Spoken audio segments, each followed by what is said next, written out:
Across the world, some camps are small and informal, others are large and structured. But every camp greets campers to their site, provides shelter, food service, leadership, and program. The ICF Camp Study Tour videos attempt to capture the common elements of all camps, as well as the differences that leadership, philosophy, geography, and culture bring to the world of camping. Today, we are off to Mexico to meet my friend Ursula. Welcome to Camp Santa Úrsula. My complete name is Úrsula Martínez Lavín, and I am the current director for Camp Santa Úrsula. Great. So you are very welcome to our camp. And a place that we are all very excited to see. We have seen some parts of Santa Úrsula in our Thanks to Camp video. Yes. And it is very exciting. So it'll be wonderful to have a director-to-director tour around camp. But let's start with your tour, your journey. Can you tell us, how did you get to the chair and to the camp where you are now? What has your camp life been? Okay, yeah, I will tell you a little bit about the story. My parents started this camp, and I was 6 years old by then, so I was a camper for so many years. So then I became, as all the story in many of the camps, I started like a counselor in training. Then I was a counselor. Then I started to helping my dad and all the staff in the administration. And then I became the director. Great. So some of the general details, where you're located, and the terrain, and some of the physical parts of camp. Sure, for sure. Okay, San Luis Potosí is a big state, which is located right in the center of the country. Our state has the shape of a doggy, okay? And we are North Mexico City, and our weather is a dry weather. It's not as hot as in the north part of Mexico. We have a great weather for camping because we get some rain, but not much of it. So it allows us to do all the season very nicely. We usually do the high peak season from mid-May to mid-August. Take us back to the beginning. Your mother and father, and it's passed through to you. Can you describe the camp mission, the philosophy? What brought you into camping, and what keeps you in camping? Okay. When this property was acquired, it was a farm for cows, and there was just about 20 trees, maybe, and small house, like what we call a pila, which is for the raining, for the watering system, and that was it. So we never imagined, my dad never imagined having a camp. But what happened is that long ago, there weren't many attractions in the city. So some kids, friends, cousins came over the weekend, and we had a wonderful time together. So then came the idea about working for the kids, okay? And my dad started to convert some of the facilities. For example, this water deposit that was used for the watering system of the trees and what was, I don't know how to say in English, but what the animals eat. We call it alfalfa, the weed. Yes, of course, alfalfa, perfect. Okay. Yeah, there's a lot of alfalfa production in the zone. So this water deposit became a pool, and then a small river for rowing, then the horseback riding. But something very essential about Camp Santa Úrsula is the motor racing love. So my dad was a driver for formulas when he was young, and this is like a family passion. So my granddad gave us some, go-karts for all the cousins, and we had a wonderful time. So my dad had to build like a small track, and then that was a very attractive thing for many kids. So all friends will call my dad, why don't you take the kids again for this weekend? And why don't you take them again for the next weekend? And that's how the idea of how the camp started to work. It sounds like he created a camp before there was a camp. Exactly. And then, there started to come many necessities about surrounding all the terrain, having much more security, and growing in many facilities. So that was the beginning. So we were founded on 1979, and say about half of the time my dad was the director, and half of the time with my mom, and half of the time I've been the director. And of course, our mission is to create the best experiences, okay? We need to create fun experiences, formative experiences, but most of all, memorable experiences for everyone that visits us. And it has to be in a unique place, okay? It sounds like it's a unique place at Santa Úrsula. Yeah. But the real mission after this is creating a better society for Mexico. Okay? That's what we all wish for, isn't it? That we are really preparing children not to be in camp, but to be in society. To make it like a more conscious society, concerned about nature, about well-being for everybody, and that's the real mission. No, we achieve it through these great experiences. Okay, I'm very excited to go on our little tour of camp. Okay. Can we start at the front gate? How does it start in the city? How am I going to arrive at camp? We always start in the door of the camp. Okay, we usually don't include any transportation to the camp. Every children. So before the pandemic, we used to go to the airport and pick some children that their parents could not take to the door. Okay, but that usually it's an arrangement that every family has to do. It's something we don't get in charge of. Okay, so we receive children in the gate. And depending on the type of camp is the different admission. For example, for the summer, which is like our, how can I call it? It's like of top of the camp service, because I say top of the camp because it's the longest one. Sure. And where we can include all of our activities. Okay. So families arrive to the door and we do a camp tour. Mm-hmm. We can do it like in a golf car, or we can do it by walking, depending on the time family has. And they get to know all the camp. Excuse me, this is the parents and the children? The parents and the children, okay. Yeah. The first day of arrival of every session. I'm talking about the summer, because for schools, right, it's quicker, it's different. Schools come from all over the country, and they usually come by bus, and they all come together with some of their teachers. So they just arrive in the door, and we do the admission part, and that's it, okay? But for the summer, we do tours for the parents, because they just love it. And then they leave the children. We already have the teams assigned, and they leave. They leave, and we get in charge. But it's a very important day, the first day of every summer session. I'm hungry. Let's go. So off to the kitchen and food service. Okay. And I would like to tell us how that works. In the kitchen, behind the scenes, as well as my experience out in the main room. Okay, perfect.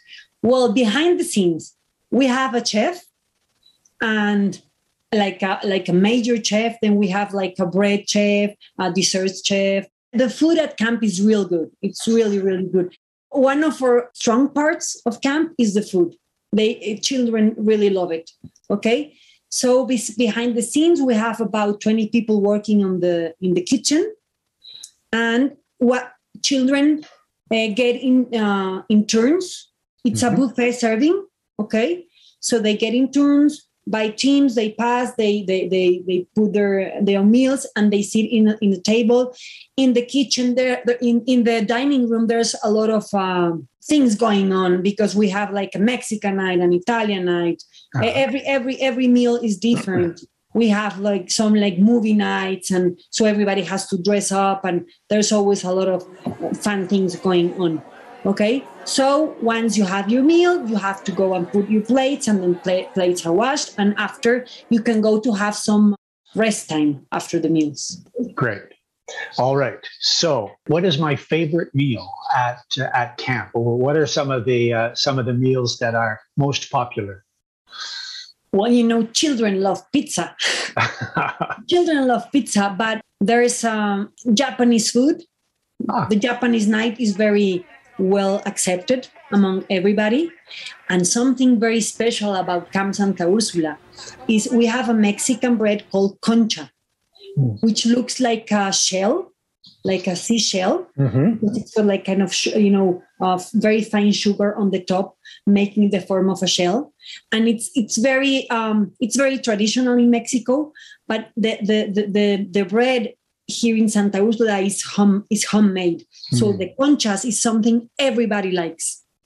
So it's like something very favorite for all the children. Okay? That's great. But is it a sweet? Is it a dessert? Yeah, it's sweet. Yeah, it's sweet bread. Great. It's not a dessert, but we usually serve it in the breakfast or in the dinner. Take us through the daytime. What are some of the daytime activities and the way the daytime routine will work? Sure. Okay, so wake up time is 8:00 in the morning.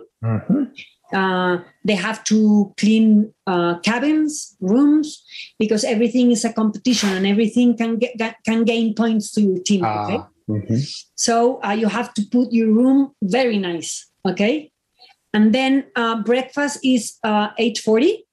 So we go into breakfast by blocks, and we have to go singing and see which blocks gets the better cheers and everything, no? And then, as I said, after each meal, we have some time to rest, go brush teeth and everything. And then activities start at 10 a.m. So we have 3 morning activities, then snack time for everybody. And then we have, 2 activities, snack time, third activity, and then pools, aquatic activity for everybody. Okay, so we have different attractions. We have different pools, different water slides, and inflatables and everything, okay? But so the whole camp is focused on the water for the same period of time. Yeah. So what happens in the rest time and in aquatic time is that all staff gets a position to be watching. We have a guard role, and they know their position. So every children can go to one or another pool. Okay, and then children that don't want to get into the water, they have other options of activities, the playroom or some workshops, etc. Right. Okay, then comes lunchtime. For us in Mexico, lunchtime is usually later than you. We usually have lunch at 2:15. Okay. After lunch comes an absolute time. Absolute time, we got that word from a Russian camp. In the school camps, it's rest time for about 30-40 minutes. They go into the rooms, they have a talk, they have like a very not very dynamic activity. They can have some, games, some painting, but it's time to be with your team. To talk about the day, to see what's going good, what can be better, etc. It's like a relaxed time, okay? But in the summer, because usually school camps are all the same age. They're about 12-year-old children. It's when they end up elementary school. But for the summer sessions that we have from 7 years to 14-year-old, we have, instead of the absolute, we have what we call workshops. And that you don't have to be with your team. You don't have to be with the elephants all the time. Okay. You give a previous to camp, you give these options, and they enroll in what they like. For example, these workshops, we have gymnastics, we have painting, we have mechanics in the go-karts, we have more specialized climbing, we have more specialized cycling, for example. What other? We have photograph. We have different, very nice workshops. So you go, maybe in a workshop, you can be with children from the different blocks, okay? And after, yeah. We have something similar here that we call interest groups. And so you are really going to pursue the thing that interests you. And then other people that are interested in those things, you'll meet them there. As you say, they'll be older and younger and boys and girls. How do you choose? Can I go anywhere? All our registration is online. So you get the options. So previous to camp, you get it. And there's a limited space. So if it's full, then you get another option. Got it. And we do, as usually the summer sessions are 2 weeks long. 1 week it's a workshop. And then in the second week, you can choose a different one. Okay. Got it. There's some of them that you should stay the whole 2 weeks. For example, drama, because you need to, make the rehearsals and everything. We at camp, we have a lot of nature contact activities. Many of these workshops are in direct contact with nature. They learn to plant, to harvest, to do, for example, cheese out of the milk that they milk the cow. Oh, great. And all these great things. What time is it now? This is the afternoon. You've had lunch, and then this period where you can choose. This period where you can choose starts at about 3:15, 1 hour after lunch, and it's for about an hour. Okay, so say we're now 4:15, and we need to start the afternoon activities, which are also 3 of them. Okay. Three more activities, and then shower for everybody. Okay, so half of the camp go to shower and the other ones are in activities, and then they switch. And then comes dinner time. So same dynamic for the dinner, you go into the blocks and everything. So every night is different. And after dinner, you have an activity for the whole camp, whether it's the treasure hunt, the disco night, the rally night. There's very different nights, competitions, and, astronomic observation, safari night. So you must have some staff that are just focused on preparing each evening's program, yes? Yeah, something everybody remembers and really likes is what we call the TV camp. So we have a special staff working on filming different things through the camp, funny things, interview with the children, making up some imitation of a movie, something funny, some jokes, some news. It's like the noticiero, which is the news of the camp, what happened today. And this is transmitted every 3 days. And children, after the night activity or before the night activity, they go to the big screen and see it, and they just love it. Everybody wants to be in the TV camp. Well, sure, all become stars. Yeah. Can you comment a little bit? Clearly you've been in the industry now for many years. We're always interested to know about the bigger picture in society and also in the camping community. Could you talk a little bit about any of the challenges that are facing the camping industry, any difficulties that you're currently working with, and then how the association, where it is in its life and development? Yeah. Okay. Well, there's a lot of challenges. Everything is very expensive now. Prices is a challenge. A lot of government obstacles is also a challenge. Didn't used to be one, but now you have everybody's over you. They have to check everything. It's sometimes difficult to work. Sometimes I feel I have a very great place where we are doing good people, we are forming good people, but sometimes the surroundings are not really helping. And that's something that you have to struggle with. I think nowadays parents, because I am a parent too, we overprotect them. And sometimes that's good for some of the aspects, but not so good in others. Right.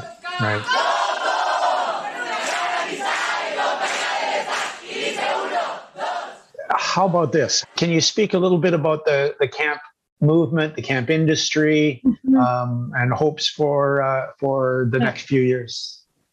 Yeah, sure. We've become closer and stronger as the Mexican Camp Association. We really support each other. And I think one of our hopes is to do industry more professional through standards. That's a real hope. Every year there's new camps, but they're not very well established. So we've been developing advanced standards for camps. And we would like that all camps can meet with these standards or with most of them. Because some camps work very, very hard in doing quality services and providing great experiences. The more we are all involved in this and the more camps want this, I think it would be easier. And in Mexico, camp industry, it's not at all recognized by law, by government. Wow.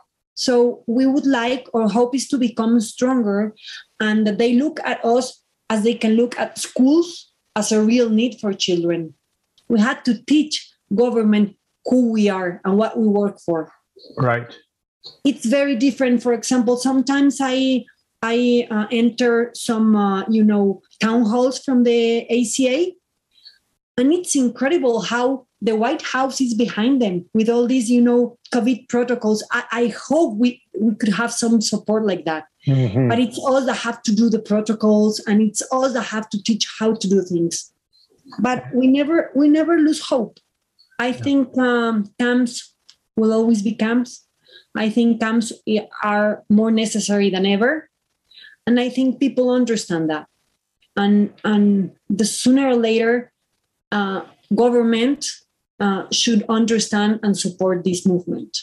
I'm right with you. Great idea. You and I have met through various camp meetings, but first and foremost through the ICF, the International Camping Fellowship. How did you get involved? How did that start for you? I'm grateful that it happened, but I'd love to hear. Sure, had to be through the Mexican Camping Association. I think that was the link to you. Of course, the ICC was in Mexico in 2005. Exactly. But by then we were already members, because I remember having our logo. I remember it too. In fact, I have done a small seminar on how many camps in Mexico have the ICF logo on their staff shirts. And I remember yours very well. Yes. So that was in 95, and we were already members. So the first contact, I really don't remember how it was, but we are very proud. Yeah. We love it. And then we met our friend Valerie, and that strengthened everything with the interchange of staff and also children. We had 5 or 6 children from Russia that came 2 years ago. That was great. And then staff, we had staff 2 years. And we really love this interchange. Yes. Now we have staff interested in going to Russia this year. We already have 2 or 3 of them. And I hope this keeps growing and growing and getting strong. Indeed. Well, this has been wonderful. I will dream of my next trip to come to Santa Úrsula, to have conchas and to watch TV camp and to drive in the go-kart and to ride on the flying fox. Perfect. Okay. You will be very welcome. Always welcome. Thank you very much. All the best. Muchas gracias. Goodbye. Bye-bye.